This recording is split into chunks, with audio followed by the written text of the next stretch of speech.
This might be the most secure shelter ever built, because it was carved right into a massive rock weighing thousands of tons. Let's take a look at how the man pulled it off. First, he picked the perfect spot to begin construction. He started digging a narrow tunnel straight into the rock. But the limestone surface was extremely tough and slowed down progress. Still, he refused to give up.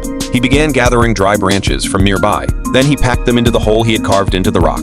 After lighting the wood, flames quickly engulfed the opening. The intense heat from the fire weakened the rock.